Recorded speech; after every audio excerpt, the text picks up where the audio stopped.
Bonjour et bienvenue dans mon atelier. Bienvenue dans Histoire d'artisan. Je suis Lisa Millet et je serai votre guide dans l'exploration de l'artisanat. Je vous fais découvrir chaque jeudi les visages, ou plutôt les voix, de ces femmes et hommes qui ont décidé de passer leur vie à créer. Aujourd'hui, nous accueillons Alice Hubert, créatrice de bijoux, ciseleuse, illustratrice, bref, artisan à multiples casquettes. Avec Alice, nous parlons de rencontres qui sont devenues des opportunités, de concessions pour la passion et de se faire confiance. Alice a créé sa marque un peu par hasard et continue de la raconter sous différents formats. Elle nous explique comment elle équilibre sa vie pro et sa vie perso. Vous entendrez la joie d'Alice quand elle nous parle de son métier et j'espère que vous terminerez cet épisode comme moi, avec le sourire. Belle écoute! Bonjour Alice, merci de m'accueillir dans ton atelier. Est-ce que tu peux nous raconter ton histoire ? Par où commencer ? Mon histoire, en fait, depuis toute petite, je pense que je voulais faire des bijoux ou je voulais faire des accessoires. Enfin, je savais pas très bien, mais je voulais faire un truc un peu dans cet ordre de métier-là. Et en fait, un jour, j'ai vu la sœur d'un copain qui avait une bague en métal et qui m'a dit c'est moi qui l'ai faite, je suis à l'école Boulle et j'ai fait ça. Et en fait, ça m'a fascinée de me dire que cette fille pouvait fabriquer son propre bijou qu'elle portait elle-même, etc. Et donc, du coup, ça m'a complètement fascinée de me dire qu'on pouvait fabriquer ça alors que j'y avais jamais pensé avant, en fait. Et du coup, j'ai gardé ça un peu en tête en me disant que peut-être qu'un jour je ferais ça. Et à l'époque où je passais mon bac et où il était question après de choisir une orientation, le garçon avec qui j'étais était à l'école Boulle, en fait. Donc du coup, je suis allée plusieurs fois dans son école et j'ai vu un peu les différents ateliers. Et j'ai vu notamment l'atelier qu'avait fait cette fille qui était juste à côté du sien et qui était l'atelier de ciselure, en fait. Et donc de temps en temps, j'allais chercher mon amoureux dans son école et je passais un quart d'heure à regarder par la fenêtre l'atelier d'à côté qui était l'atelier de ciselure. Et en fait, je pense que j'aurais pas forcément osé passer le concours et tout ça. Et lui m'a poussée en me disant mais si, bien sûr que si, tu peux complètement l'avoir et tout ça. Donc j'ai passé le concours et je me souviens j'avais passé 2 concours pour rentrer à l'école Boulle, en ayant l'idée d'apprendre la ciselure et d'apprendre à travailler le métal pour faire des bijoux. Et j'avais passé le concours pour Duperré, donc plus pour faire styliste et travailler dans les vêtements et tout ça. Et en fait, la lettre de motivation que j'avais écrite pour Boulle était beaucoup plus engagée et beaucoup plus intense que celle que j'avais rédigée pour Duperré. Et en fait, j'ai pas été prise à Duperré, j'ai été prise à Boulle, en fait. Et donc, du coup, j'ai commencé cette formation. Donc, j'ai passé 3 ans à l'école Boulle, où j'ai passé un diplôme des métiers d'art de ciselure, où je suis quand même arrivée major de ma promotion. Félicitations. Merci. Et parce que ça me plaisait vraiment, en fait. Donc c'est vraiment, j'ai été toujours un peu moyenne à l'école parce que pas très intéressée. Et là, je me suis dit que vraiment, le jour où tu trouves ce qui t'intéresse, du coup, tu y vas à fond. Et en sortant de cette école, après, j'ai fait des formations en cours du soir pendant 3 ans, je pense. Au lycée Nicolas Flamel à l'époque, qui était l'école de bijouterie, en fait. Donc j'ai fait différentes formations de bijoux, de certi, de gémologie, d'émaillage. Enfin voilà, j'ai appris plein de techniques différentes comme ça. Et pendant la journée, je travaillais, c'était les premiers boulots à droite à gauche. Donc voilà. Donc ça, c'est un peu le côté formation. Et puis après, en fait, je pédale dans la semoule. Et oui, après, mon idée, c'était de travailler dans les maisons de haute couture, en fait. Moi, ce qui me plaisait, c'était de faire des bijoux pour les défilés et pour des couturiers, etc. Donc, c'était ça que j'avais comme but dans la vie. Et puis, un jour, j'ai un copain qui m'a dit « Mais viens, moi, je vais présenter des collections à Franck & Fils, qui était un grand magasin à l'époque, dans le 16e, qui n'existe plus aujourd'hui, et qui était vraiment un magasin de référence, et notamment pour les bijoux, où l'acheteuse était vraiment renommée comme étant une nana qui trouvait vraiment les nouveaux créateurs et tout ça. Et il m'a emmenée avec lui, avec mes collections sous le bras. Je suis allée présenter mes collections et cette femme m'a dit « Ok, je vous prends telle collection, et comment s'appelle la marque ?» Sauf que moi, j'avais pas du tout pensé à faire une marque, donc je me suis retrouvée un peu bête et je lui ai sorti mon nom. Donc je lui ai dit Alice Hubert. Et en fait, ça a commencé comme ça. J'ai commencé à vendre mes bijoux là-bas. Et puis il y a plein d'autres gens après qui sont venus me voir et qui m'ont dit mais moi ça m'intéresse, je voudrais les prendre pour ma boutique. Et en fait, la marque a commencé presque malgré moi, en fait, où du coup ça s'est lancé comme ça. Et où cette idée de travailler pour des maisons de couture est complètement passée à l'as. Je voudrais revenir sur la formation boule. Ouais. On en entend beaucoup parler quand on est dans le milieu de l'artisanat, mais on ne connaît pas forcément cette école quand on est novice.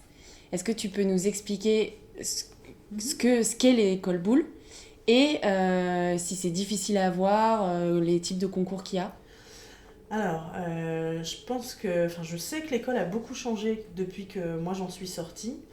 En fait, à la base, Boulle, c'est un ébéniste, c'était l'ébéniste de Louis XIV en fait.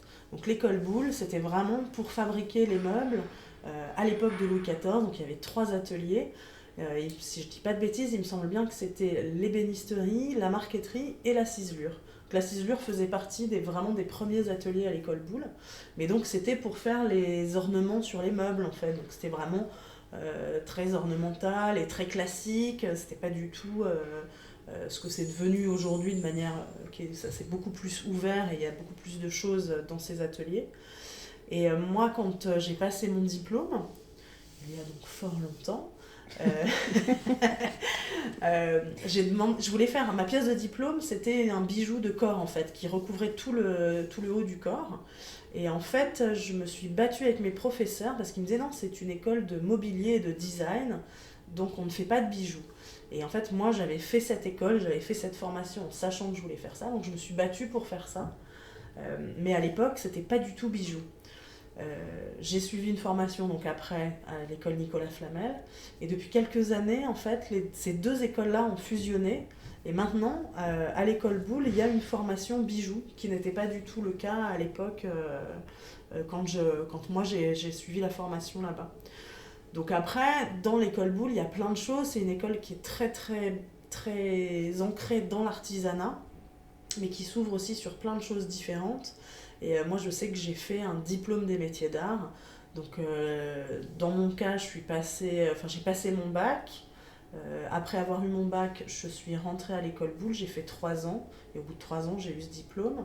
Après, je sais qu'il y a plein de formations différentes.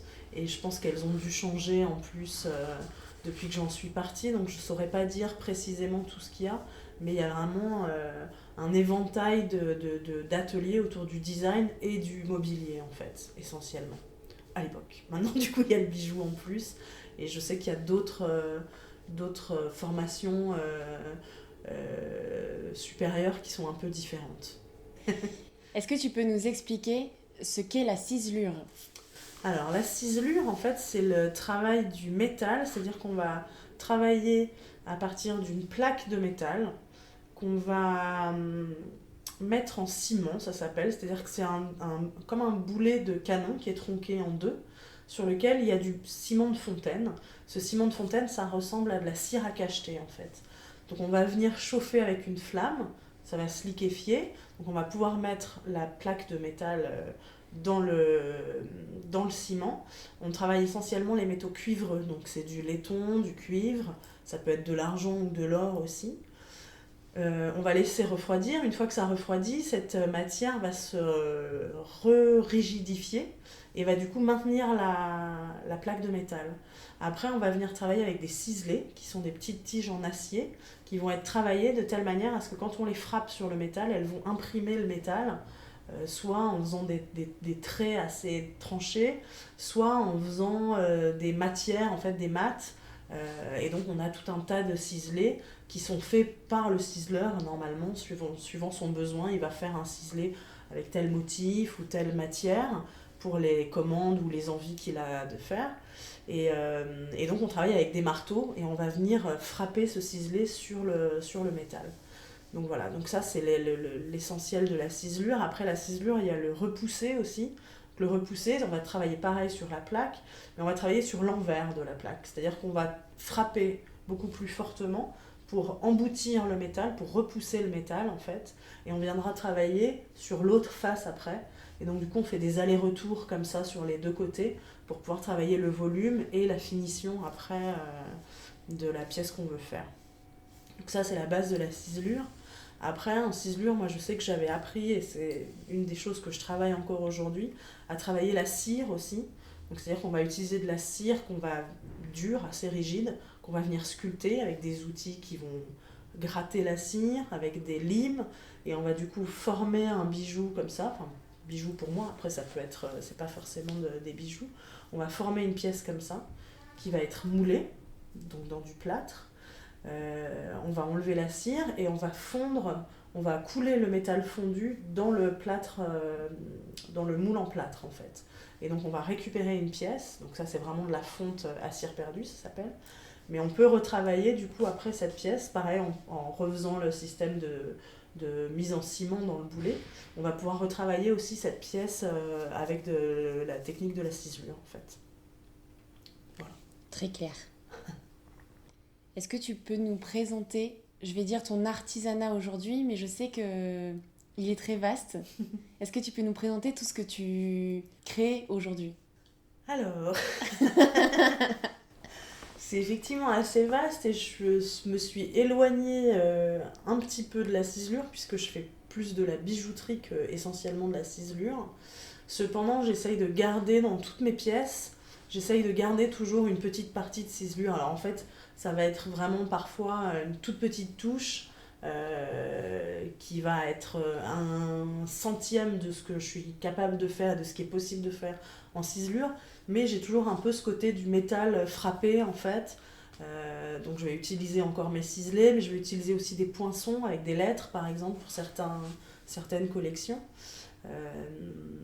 Du coup moi je fais du bijou fantaisie, donc c'est vraiment laiton, bronze, doré ou argenté. Et puis j'utilise les techniques de la cire perdue, de la ciselure, et puis je travaille le métal où je le forme, je le frappe pour le marteler, pour le mettre en forme. Je vais faire des soudures aussi. Donc c'est plein de techniques qui sont empruntées à la fois à la bijouterie, à la fois à la ciselure, et puis en fait je mélange un peu tout ça, je secoue et puis il en sort des bijoux. Voilà. J'ai vu dans ta boutique que tu avais aussi des carnets, des t-shirts. Ah oui, alors du coup, c'est moins de l'artisanat pour moi, ça.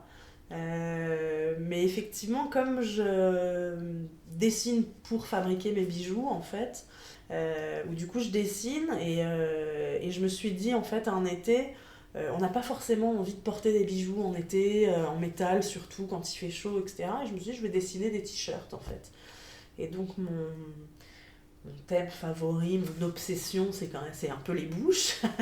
Et en fait, du coup, j'ai commencé à dessiner des t-shirts avec des bouches en me disant en été, c'est sympa d'avoir un t-shirt avec un petit clin d'œil de l'univers de la marque, mais qui soit pas forcément un bijou. Puis c'est un truc un peu plus facile à acheter. Et en fait, ça a tellement plu que du coup, j'ai continué encore. Depuis quelques années, je fais ça. Et donc, du coup, j'ai des t-shirts, des sweats. J'ai fait des carnets aussi parce qu'à un moment donné, je travaillais avec un imprimeur sur un autre projet et que du coup je me suis dit que c'était une bonne idée de faire des carnets. Et puis je travaille avec mon compagnon qui organise une soirée et pour lequel je fais toute la DA d'images en fait. Donc du coup je fais des illustrations pour lui très régulièrement, quasi tous les mois si ce n'est plus. Et puis je travaille ponctuellement sur des projets comme ça en illustration. J'ai fait une couverture de livres, j'ai fait un partenariat aussi avec une marque de téléphone pour faire des coques personnalisées. Enfin bon voilà, j'ai un peu le dessin aussi qui est là. Mais c'est très lié à ce que je fais dans les bijoux parce qu'en fait mes bijoux sont très dessinés en fait. C'est pas juste des formes assemblées, il y a vraiment le côté dessin qui existe dans mes bijoux et du coup c'est un peu un univers, c'est un peu un tout. Dans ce tout, il y a aussi de la céramique, où je me suis mise à faire de la céramique. À un moment donné où j'avais pas d'atelier, mon atelier était un peu coincé, du coup je me suis dit je peux pas rester sans rien faire et du coup je me suis mise un peu à faire de la terre.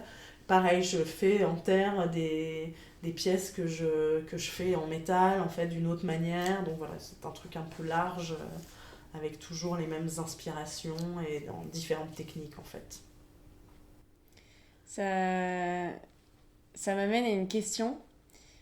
Quand on a dû prendre rendez-vous pour l'enregistrement de cet épisode, ça a été compliqué de trouver une date parce que j'ai l'impression que tu as un peu la bougeotte et que tu fais beaucoup, beaucoup de choses. Comment tu combines vie privée, vie pro, tous tes projets sur lesquels tu travailles? Alors, c'est vrai que j'ai la bougeotte. Enfin, c'est pas que j'ai la bougeotte, c'est que j'aime bien faire plein de trucs. Et que souvent, il y a des histoires de rencontres aussi avec des personnes avec qui il se passe quelque chose, avec qui il y a des échanges sur une matière, sur une technique, sur une envie. Et où du coup, c'est vrai que j'ai toujours fonctionné comme ça, à me dire, ah bah tiens, j'ai envie de faire ça. Souvent, c'est par exemple pour les collections, pour les bijoux, c'est j'ai envie de porter des grandes boucles d'oreilles comme ci, comme ça. Bah, je vais les faire. Et puis du coup, je vais faire toute la collection derrière. Et, euh, et c'est vrai que mon boulot me prend, disons, 95% de ma vie, mais parce que je suis complètement passionnée et que c'est un vrai plaisir. Ça me manque. Si je suis pas dans mon atelier, ça me manque en fait. Si je suis le week-end à la maison, ben je vais être contente d'être à la maison et d'être avec ma famille, mais il y a un moment donné où j'aurai envie de faire quelque chose, de mettre les doigts dans la terre, de former un bijou parce que j'ai une idée qui me passe par la tête. Donc j'ai effectivement tout le temps envie de faire des trucs. Euh, Avant que j'ai un enfant, je passais beaucoup beaucoup de temps à travailler et je travaillais beaucoup la nuit en fait, qui est un moment plus calme où vraiment on est dans une bulle, on peut vraiment être dans une bulle sans être interrompu, ne serait-ce que par les bruits alentours, etc. Euh, et puis je travaillais comme ça, quasi non-stop parfois, où je faisais des pauses pour aller dîner avec des amis, boire un verre dehors, et puis je revenais, et parfois je me remettais à bosser. J'ai très souvent bossé des nuits entières jusqu'au petit matin et tout ça. Et tout a changé quand j'ai eu un enfant, puisqu'effectivement on est obligé de respecter des horaires qui sont pas du tout les horaires que moi j'ai en fait naturellement dans mon travail. Comme j'ai un compagnon qui fait aussi pas mal de choses, et pareil avec des horaires toujours un peu décalés, bah c'est vrai que c'est pas évident parce qu'il faut trouver le temps de bosser, de faire ses trucs. Il faut trouver aussi du temps pour vivre en famille et partager des choses avec ma fille, mon mec, et puis tous ensemble. Euh, donc c'est vrai que je suis un peu tout le temps en train de courir en fait, parce que c'est toujours au moment où il faut partir pour aller la chercher que me vient l'idée géniale, qu'il n'y a plus personne dans le bureau et que enfin je peux me concentrer et que je peux m'y mettre vraiment. Donc c'est vrai que c'est assez, pour moi, je pense que c'est pas forcément pour tout le monde, mais pour moi c'est un truc assez difficile, cet emploi du temps où il faut jongler entre tous les emplois du temps et impératifs de chacun en fait. Et je pourrais passer mon temps à l'atelier et amener ma fille ici et tout ça, mais j'ai pas forcément envie de lui imposer ça, en tout cas pas tout de suite. Donc c'est vrai que j'essaye d'être là quand même assez régulièrement avec elle et de faire des choses avec elle, et notamment de dessiner parce que je dessine beaucoup. Bah, du coup c'est un truc que je partage avec elle, donc maintenant je dessine. C'est pour ça aussi que je me suis mise à plus dessiner, c'est que quand j'étais à la maison, bah, je pouvais pas être à mon établi à bricoler des trucs, donc je me suis mise à dessiner en fait. Donc je dessine beaucoup plus à la maison maintenant, une fois qu'elle est couchée et tout ça, et puis avec elle aussi quoi. Comment tu fais pour vivre de ton artisanat aujourd'hui, Alice? Je galère, non, je galère pas tant que ça en fait. Je galère pas tant que ça, mais c'est vrai que c'est un métier où forcément il y a des hauts et des bas. Donc il y a des moments où il y a des super projets et puis ça marche super bien et on vend bien, etc. Et puis il y a des moments où c'est beaucoup plus difficile. Après, c'est un vrai choix de vie en fait. Moi, je me souviens de ma maman qui m'avait dit, quand je lui ai dit que je voulais faire ça, elle m'a dit Alice, je te préviens, tu vas manger des pâtes. Pour me dire qu'effectivement, ce ne serait pas toujours facile et pas toujours rose, etc. Et j'avais très bien compris à l'époque ce qu'elle me disait à travers cette phrase. Et j'avais réfléchi un peu et je me suis dit, ok, moi j'aime vraiment bien les pâtes, ça ne pose pas de problème. Mais je comprenais très bien l'ampleur de ce que ça voulait dire. Et effectivement, c'est ça, c'est-à-dire que c'est des choix. Et je pense qu'au quotidien, même si je travaille beaucoup et qu'il y a des gens qui vont se dire que oh, c'est pas possible de finir à des heures pareilles, etc., ben, en fait, je trouve que ma vie est plus douce et plus riche que tout un tas de gens que je vois travailler dans des boîtes où finalement ils savent plus pourquoi ils sont là, qui donnent corps et âme pour un projet qui n'est pas vraiment le leur et puis qui se font déposséder de leurs trucs et où c'est, je trouve, assez violent. Et, c'est vrai que du coup, moi, il y a plein de choses que je fais pas, que j'aimerais faire autrement. J'aimerais bien ne pas me poser de questions pour les vacances et me dire on va là, et même si c'est cher, on s'en fiche, etc. J'aimerais voyager peut-être plus aussi. Mais finalement, en fait, je me dis que si je le fais pas, c'est que, dans la balance, je préfère quand même la vie que j'ai au quotidien, avec effectivement pas les manques, parce que c'est pas vraiment des manques, mais avec des choses que j'ai, d'autres choses que je n'ai pas en fait. Donc tout ce qui est effectivement. Enfin, moi, le seul truc qui me manquerait a priori, c'est les voyages en fait. C'est vraiment le seul truc où je me dis que j'aimerais bien avoir un peu plus de fric pour ça et d'avoir un appart immense aussi. Et ça, c'est vrai que c'est important. J'aimerais bien un appart immense avec un jardin ou une grande terrasse, cœur de Paris. Donc voilà. C'est peut-être les quelques trucs qui me font me dire que j'ai un peu choisi la mauvaise voie. Mais voilà, après, c'est vrai que c'est une manière de vivre que, qui pour moi est évidente. C'est-à-dire que je pense que je ne pourrais pas vivre autrement. Et qui n'est pas une évidence pour tout le monde. Je pense qu'il y a des gens, enfin moi je vois en discutant avec des gens qui font d'autres métiers, qui sont complètement angoissés à l'idée de pas savoir s'il y a des sous qui vont rentrer ou pas. Et moi je sais que c'est un truc que j'ai dû apprendre aussi à gérer, parce que quand j'ai commencé à travailler, je travaillais pour d'autres gens, donc effectivement j'avais un salaire et tout ça. Et puis quand j'ai tout quitté pour vraiment travailler complètement pour moi, c'était un moment où ça marchait quand même assez bien, donc je savais que je sautais pas dans le vide non plus. En fait, il faut apprendre ce truc justement d'angoisse et de dompter cette angoisse en se disant qu'à un moment donné, il y aura moins, qu'à un moment donné, il y aura plus, et de savoir effectivement fluctuer avec tout ça. Et le truc qui est difficile, je pense, c'est de se dire, les jours où on est fatigué, de se dire, bon alors aujourd'hui, qu'est-ce que je fais, il faut y aller, il faut avoir de l'énergie. En fait, il faut avoir de l'énergie tout le temps.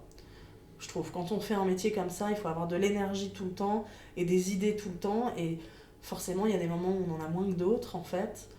Notamment, moi, quand j'ai eu ma fille, j'avais l'esprit un peu occupé par toute la maternité, par toute l'organisation de cette nouvelle vie et tout ça, qui a été très difficile, du coup, par rapport à mon travail, où j'ai un peu pataugé. Bon, finalement, ça s'est très bien passé quand même, mais où il y a eu un moment un peu de flou. Mais c'est quoi la question déjà? C'est comment tu fais pour vivre de ton artisanat. Ouais, c'est ça. Voilà, c'est accepter de pas forcément gagner des 1000 et des 100, et puis accepter cette fluctuation des rentrées et cette énergie qui des fois est là, des fois est pas là, énergie créatrice, puisque c'est vraiment de ça dont on parle, et de savoir se faire confiance en fait. Et de savoir se dire que si là ça marche pas, si on n'a pas d'idée pour un truc, etc., on va rebondir et on va faire autre chose en fait. Donc du coup, il y a des fois, il y a des collections qui marchent moins que d'autres parce qu'on y croit moins. Puis d'un coup, tu as une idée, puis tu t'allais partir, et puis c'est fini, puis tu en as marre, etc. Puis d'un coup, tu te dis, ah mais attends, c'est ça que je vais faire. Et en 5 minutes, tu fais une collection qui va cartonner. Alors que ça fait un mois que tu galères à trouver des idées et tout ça. Donc voilà, je pense que c'est un peu ça, les manières, enfin la manière que moi j'ai de vivre avec mon artisanat. Se faire confiance. Se faire confiance, complètement. C'est joli. Tu as parlé d'idées, du coup ça, je vais rebondir sur cette phrase, sur cette idée. Mm-hmm. Et je voulais savoir quelles étaient tes inspirations, à part la bouche. Eh elles sont bien larges et variées, mes inspirations. Je suis en train de passer en revue un peu dans ma tête les différentes collections que je peux avoir. Très souvent, elles sont liées à des histoires d'amour, d'ailleurs, mes inspirations. De rencontres, en fait, de gens avec qui j'ai partagé des fois une nuit, des fois un moment de vie, en fait. Qu'est-ce que ça peut être d'autre?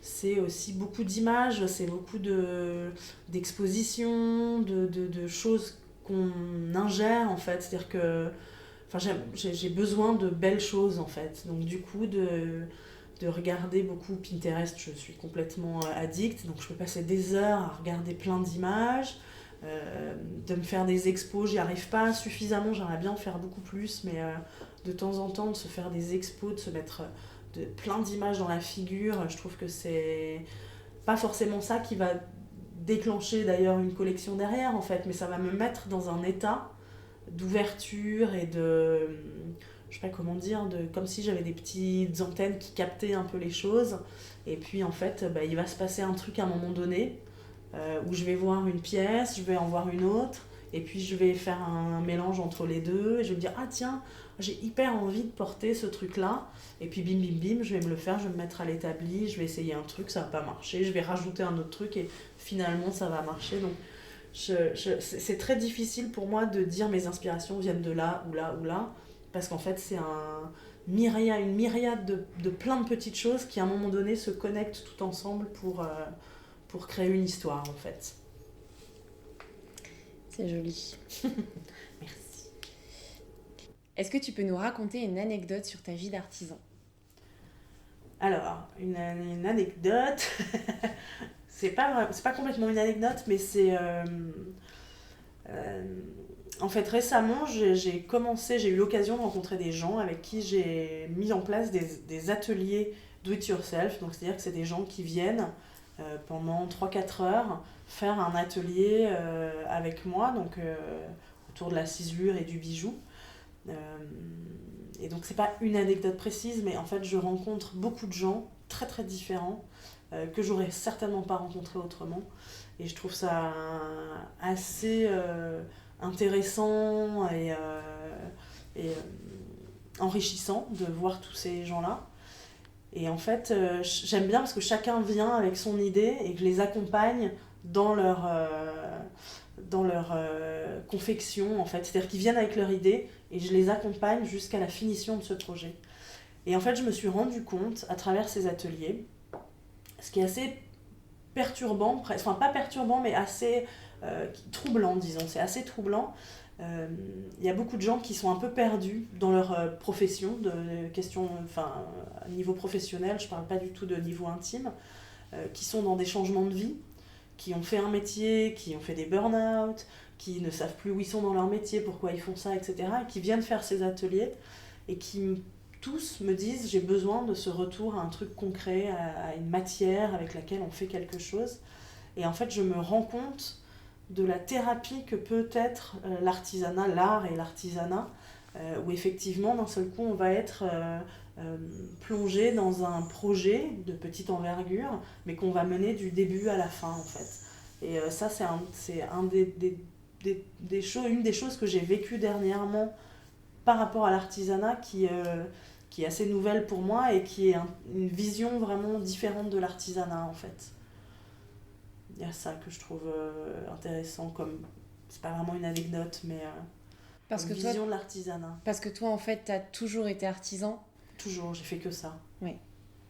J'ai fait que ça et je me rends compte en l'expliquant aux gens qu'effectivement, je leur explique que c'est comme la méditation sur certaines parties.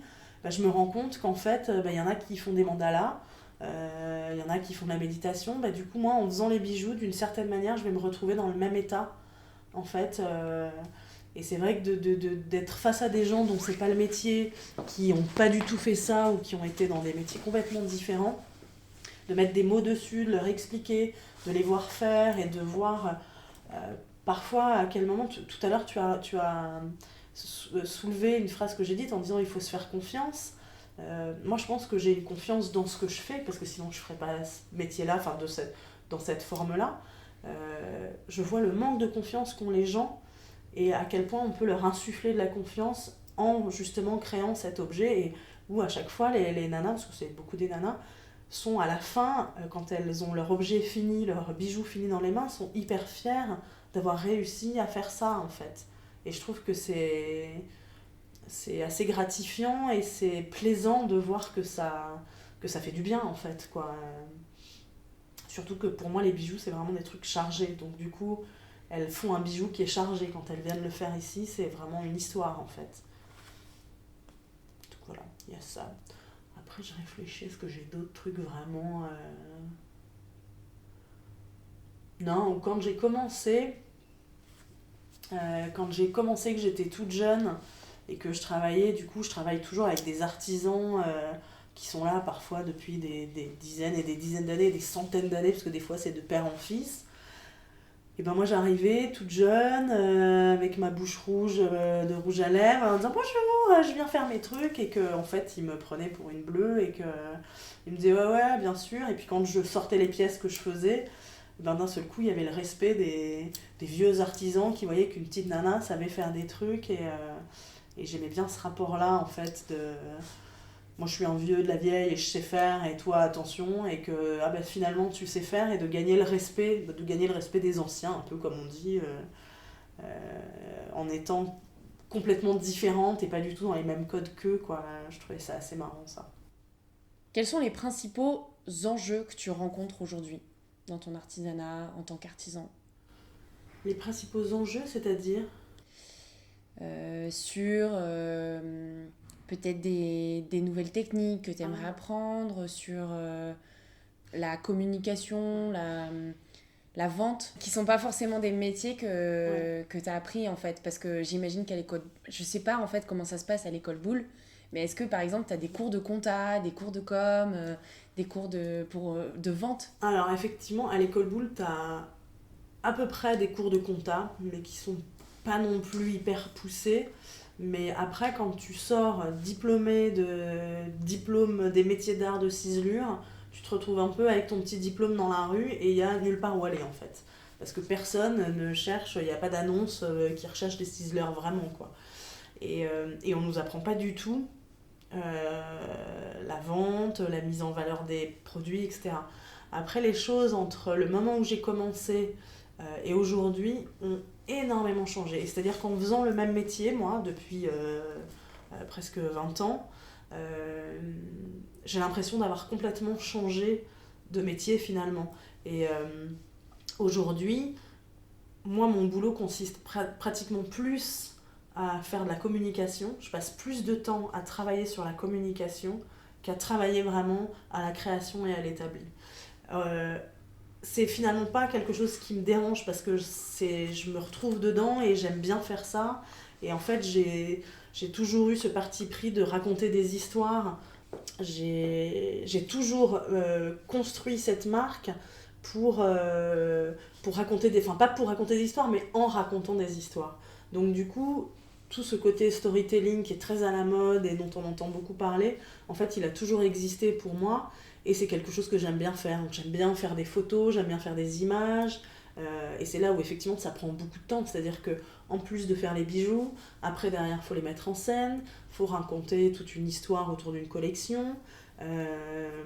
Donc c'est ça qui est génial, c'est-à-dire que tu fais un projet de A à Z en passant vraiment par toutes les étapes. Et c'est ça que je trouve hyper intéressant.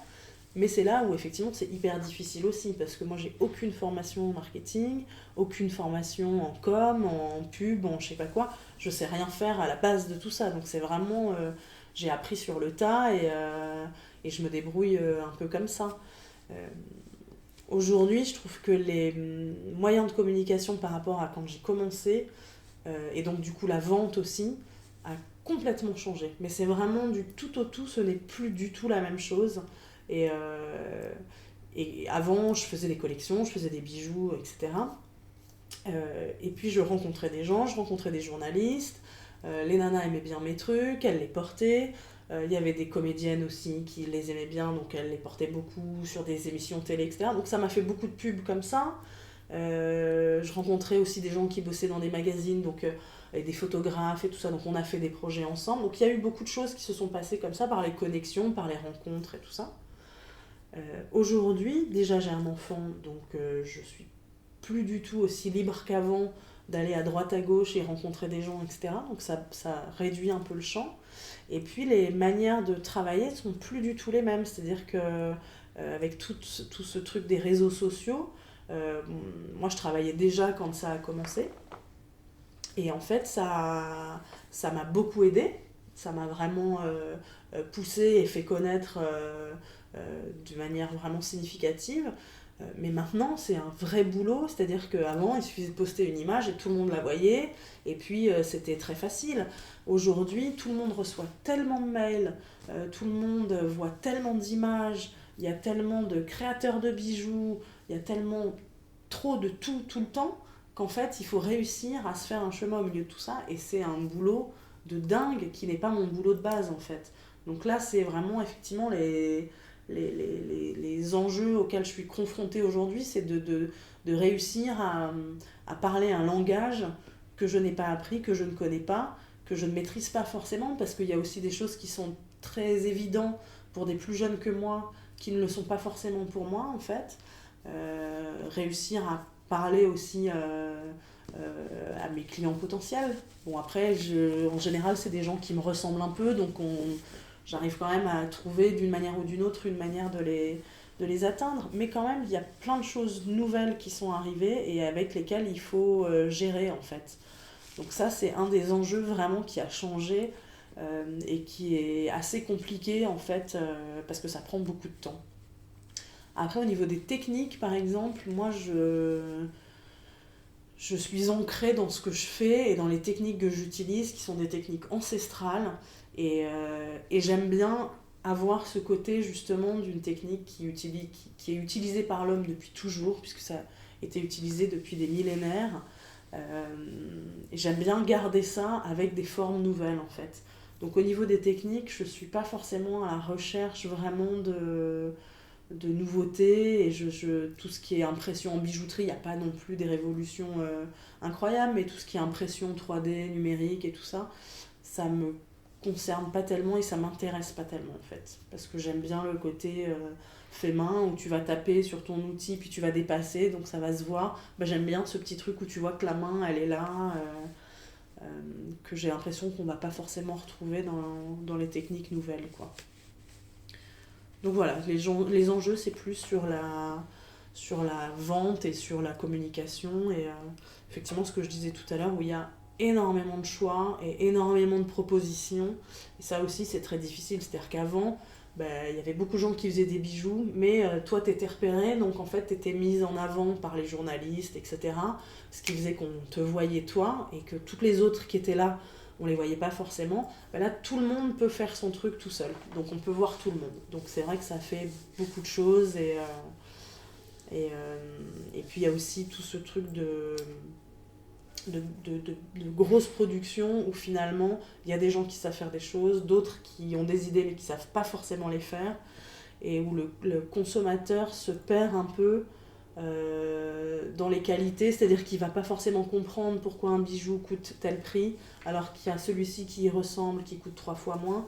Ça, c'est aussi une des choses actuelles qui est très difficile à gérer, et je pense dans mon métier, mais je pense dans beaucoup de domaines, en fait, où l'artisanat, il faut vraiment réussir à faire comprendre aux gens ce que c'est, et comprendre pourquoi ça a un certain prix, et puis le faire accepter aussi, parce que moi je comprends aussi que la nana elle ait envie d'un truc qui coûte pas trop cher et qu'elle va mettre pendant une saison puis en changer après. Moi c'est pas du tout, je m'inscris pas du tout dans ce truc là, donc c'est de réussir à trouver sa place dans tout ce dans tout ce monde, au milieu de toute cette foule de gens qui font des choses, et de réussir à le montrer, voilà. Comment toi, tu justement essayes de faire comprendre le prix de tes bijoux? C'est très difficile. Parce que ça, c'est un truc sur lequel je suis pas très bonne, je pense. Mais j'essaye d'expliquer les techniques que j'utilise. Après, c'est des choses que je suis complètement capable de faire quand je suis face à quelqu'un et qui va regarder le bijou et que je vais lui expliquer la technique, etc. Après, ce qui est au niveau de la communication, donc sur les réseaux sociaux, sur mon site et tout ça, c'est des choses que je pense que je mets pas suffisamment en avant, et parce que ça demande un vrai travail où il faut faire des images, faire des montages de vidéos, des choses comme ça, et que en fait j'ai autre chose à faire, moi j'ai envie de fabriquer aussi, donc ça fait trop de choses à faire, et je pense qu'effectivement il faut que j'apprenne à mieux communiquer là-dessus. Donc voilà. Et je pense que les ateliers que je fais permettent aussi, avec des gens donc, qui ne sont pas du tout du métier, permettent aux gens de comprendre ce que c'est. Souvent, à la fin de l'atelier que les personnes viennent faire, ils se disent « Ah, mais je comprends en fait pourquoi un bijou ça coûte ce prix-là, etc. » Et ça, je trouve que c'est assez chouette parce que du coup, les gens comprennent vraiment qu'on ne va pas appuyer sur un bouton et que le bijou va sortir d'une machine déjà tout fait, quoi. Je voulais rebondir sur un autre sujet que tu as abordé. Tu disais qu'au début de ta marque, tu avais été contactée par des journalistes.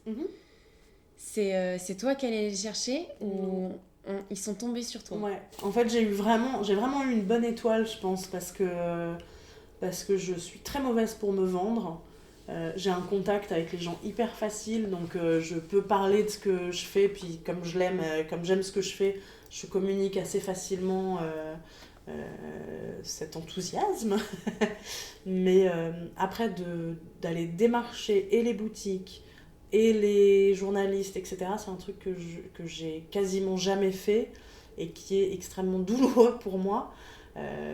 Parce que je suis incapable de dire regardez c'est génial, ça vous allez le porter, vous allez vous sentir trop bien, ou vos clientes vont le porter, elles vont se sentir trop bien.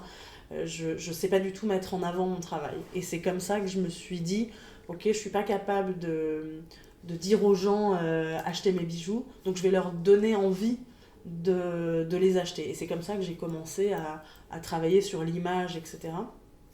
Et où je pense que j'ai finalement réussi à faire autour de la marque tout un univers qui marche assez bien et où j'ai fait du marketing malgré moi presque, mais où du coup j'ai pris des chemins un peu comme ça pour réussir à faire ça en fait. Et du coup j'ai eu la chance de rencontrer des gens dans des soirées ou dans des événements qui se passaient à Paris, et comme j'ai le contact facile, et ben effectivement de parler de ce que je faisais, de montrer ce que je faisais, et de dire ah bah tiens moi je suis photographe, ah bah viens on fait un shooting ensemble, ah bah attends moi je suis journaliste, j'ai un sujet sur tel truc. Donc ça s'est beaucoup passé comme ça. Et après quand il faut vraiment démarcher des gens que je connais pas, je sais pas le faire. Et j'aime pas trop. Donc des opportunités. Ouais, c'est vraiment des rencontres. Plus que des opportunités, c'est des histoires de rencontres, en fait. Et effectivement, oui, si t'as raison, d'opportunité, de se dire ah, bah tiens, il y a une porte ouverte, je vais aller voir ce qui se passe par là. Ouais, complètement. Bon, maintenant, on va parler un peu plus de futur. Est-ce que tu veux nous raconter tes idées de projets à venir, là où t'as envie d'aller, là où t'as envie de mener ta marque? Alors, eh ben, c'est bien compliqué tout ça parce que je ne sais pas vraiment. En fait, ce qui se passe, ce qui s'est passé, ce qui se passe, mais j'en parle mais sans savoir si ça va se réaliser vraiment ou pas en fait. Donc l'atelier où j'étais précédemment dans le 10e, le plafond s'est écroulé. Donc je n'ai pas pu accéder à mon atelier pendant plusieurs mois en fait.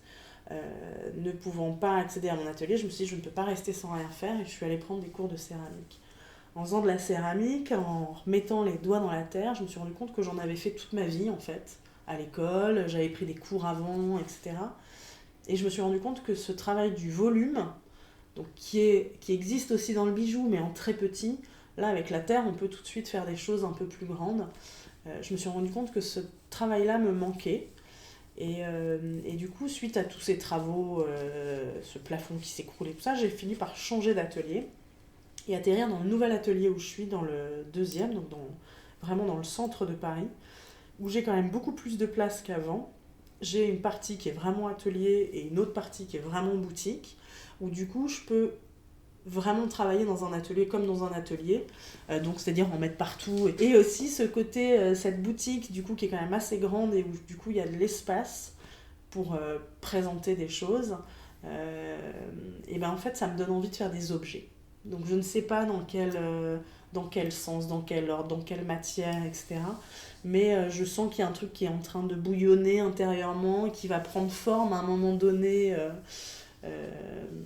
avec, comment on dit, avec une bonne forme ou pas, je ne sais pas, on verra bien si si j'arrive à sortir quelque chose de bien, mais j'ai vraiment envie de travailler plus sur des choses plus grandes, d'objets, pas forcément usuels. J'ai pas envie de faire des tasses et des choses comme ça, mais de peut-être mélanger la céramique émaillée, puisque je fais de l'émail aussi sur mes bijoux, donc ça se rejoint, avec des parties de métal. J'ai vraiment envie de revenir à la ciselure beaucoup plus, et de faire vraiment des pièces ciselées, beaucoup plus que des petits bijoux où il y a une petite touche de ciselure. Et, et peut-être de la peinture et tout ça. Bon, ça, c'est encore après plus loin, c'est encore un peu plus abstrait pour l'instant. Mais voilà, c'est un truc que j'ai en tête, que j'aime bien, et je sais pas comment ça va prendre forme, mais je pense qu'à un moment donné, ça va peut-être prendre forme un peu. Voilà, de prendre un peu plus d'espace, quoi. Il y a ça, et il y a effectivement l'illustration dont tu as parlé tout à l'heure, et effectivement qui fait partie vraiment de ma vie maintenant, où je dessine beaucoup plus qu'avant. Enfin, je suis revenue au dessin, et où pareil, j'ai envie de travailler un peu sur ce truc-là. Donc là, je travaille sur tablette numérique, en fait, donc c'est vraiment des dessins sur tablette. Mais pourquoi pas de réutiliser à nouveau des matières que j'utilise plus, comme des craies grasses, comme de la peinture, etc. Pardon. Et donc voilà, donc tout ça c'est un peu là. Après, je sais pas si j'en ferai quelque chose ou pas. Ce que je disais tout à l'heure, c'est que des fois tu as des idées, tu te dis je vais aller là, je vais faire ça. Et puis finalement, tu fais tout un truc et tu travailles dessus pendant des semaines et des jours et tout ça. Et puis finalement, ça va rien donner. Mais par contre, le petit bout de terre qui est tombé à côté, finalement, ça va te donner une idée. Puis tu vas partir sur complètement autre chose à côté. On verra bien.